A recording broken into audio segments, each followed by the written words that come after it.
மொத்தமாக பட்ஜெட்டுடைய மானிய கோரிக்கை நடத்துவது குறித்து அலுவலாய்வு குழு கூட்டம் நடைபெற்றது. அதிமுக சார்பாக எங்களது பொதுச் செயலாளர், முன்னாள் முதலமைச்சர், வருங்கால முதலமைச்சர் எடப்பாடியார் வழிகாட்டுதலுடன் நானும் எங்களது சட்டப்பேரவை துணைத் தலைவர் அண்ணன் உதயகுமார் அவர்களும் கலந்து கொண்டோம். இந்த கூட்ட தொடர் எவ்வளவு நாள் நடத்த வேண்டும் என்று பேரவைத் தலைவர் அந்த கூட்டத்தை நடத்தினார். அதில்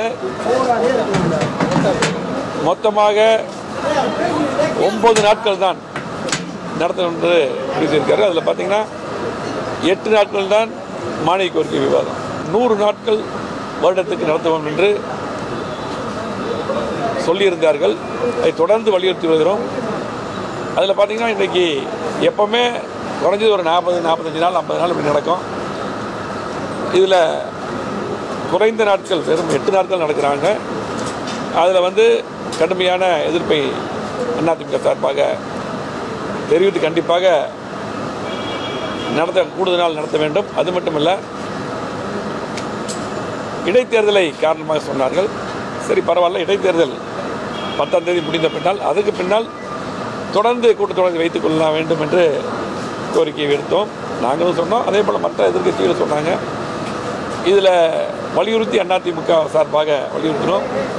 அதை செவிசாய்க்கவில்லை. அது மட்டுமல்ல, தொடர்ந்து எதிர்க்கட்சி தலைவர் அண்ணன் எடப்பாடியார் அவர்கள் பேசும் பொழுது தொடர்ந்து சட்டமன்ற தேர்தல் அறிக்கையில் சொன்னது போல நேரடி ஒளிபரப்பு செய்ததாக சொன்னார்கள். நேரடி ஒளிபரப்பு முழுவதும் செய்யாட்டும் கூட எதிர்க்கட்சி தலைவர் குறிப்பாக பேசும் பொழுது அதை ஒளிபரப்பு செய்வதில்லை. முழுமையாக அந்த நேரத்தில் மட்டும் கட் பண்ணிடுறாங்க. இதெல்லாம் தொடர்ந்து அதிமுக வலியுறுத்தி வருகிறது. மக்களுடைய பிரச்சனையை, மக்களுக்கான பிரச்சனை, பல்வேறு பிரச்சனைகளை எதிர்க்கட்சி தலைவர் எடுத்துரைக்கும் போது அந்த நேரடி ஒளிபரப்பும் உடனடியாக செய்ய வேண்டும். அதே போல் இந்த கூட்டத்தொடர் 100 நாட்கள் நடத்த வேண்டும் என்று மக்களுடைய பிரச்சனை. நிறைய சட்டமன்ற உறுப்பினருக்கு பேசுறதுக்கு வாய்ப்பே கிடைக்கிறது. நிறைய பேர் பார்த்தீங்கன்னா தொகுதி பிரச்சனை பற்றி பேசுறதுக்கு வாய்ப்பு கிடைக்கிறது. ஆகவே இன்றைக்கு கடுமையாக எதிர்ப்பு தெரிவித்தும் கூட இன்றைக்கு கண்டிப்பாக 8 நாட்கள் தான் சொல்லியிருக்கார்கள். இது மிகவும் வருந்தத்தக்கது.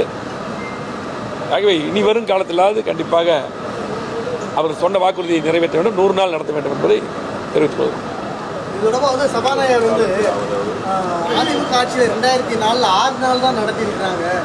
நாங்கள் 9 நாள் நடத்துகிறோம்னு சொல்லி ஒரு தகவல் இல்லை. அதாவது சில நேரங்களில் கொரோனா போன்ற வந்தது. இன்னைக்கு எந்த பிரச்சனையும் கிடையாது.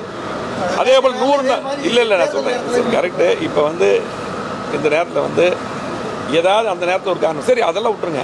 இவங்க இப்போ ஆட்சியில் இருக்காங்க. தேர்தல் வாக்குறுதியில் என்ன சொன்னாங்க, ஒரு வருடத்துக்கு 100 நாள் நடத்தணும்னு சொன்னாங்கல்ல. சும்மா பழசை எதுக்கு பேசுகிறாங்க, இப்போ நடக்கிறத பேசணும். அதே போல் 100 நாள் நடத்தணும். அது மட்டும் இல்லை, இப்போ ஒன்றும் இல்லை, இடைத்தேர்தல் வரப்போது அவ்வளோ இடைத்தேர்தல் முடிச்சு தொடர்ந்து கண்டிப்பாக பண்ணலாமே. அதைத்தான் நாங்கள் வலியுறுத்தினோம், நானும் துணைத்தல் வலியுறுத்தினோம். ஆகவே கண்டிப்பாக இதை மாற்றி கூடுதலாக நடத்த வேண்டும் என்பது அதிமுக கோரிக்கை.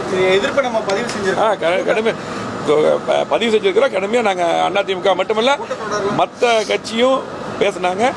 இந்த சப்ஜெக்ட் எப்பவுமே அலுவலக குழு கூட்டத்தில் கடுமையாக பேச முடியும். கூட்டத்தொடரில் பல்வேறு சப்ஜெக்ட் பேசும்போது சபாநாயகர் உரிமை பூரா எல்லாமே உங்களுக்கு அவர் தான் எல்லாமே எது வச்சுக்கலான்னு முடிவு பண்ணுவார். இதில் நாங்கள் கடுமையாக வலியுறுத்தினோம், எங்களுடைய உரிமையை சொன்னோம். கண்டிப்பாக இனியாவது அது கண்டிப்பாக இந்த அரசு செய்ய வேண்டும். நம்முடைய பேரவைத் தலைவர் அதிக நாட்கள் தேர்தல் வாக்குறுதி சொன்ன மாதிரி 100 நாட்கள் நடத்த வேண்டும். நன்றி. செய்திகளை உடனுக்குடனும் துல்லியமாகவும் தெரிந்து கொள்ள சப்ஸ்கிரைப் பண்ணுங்க.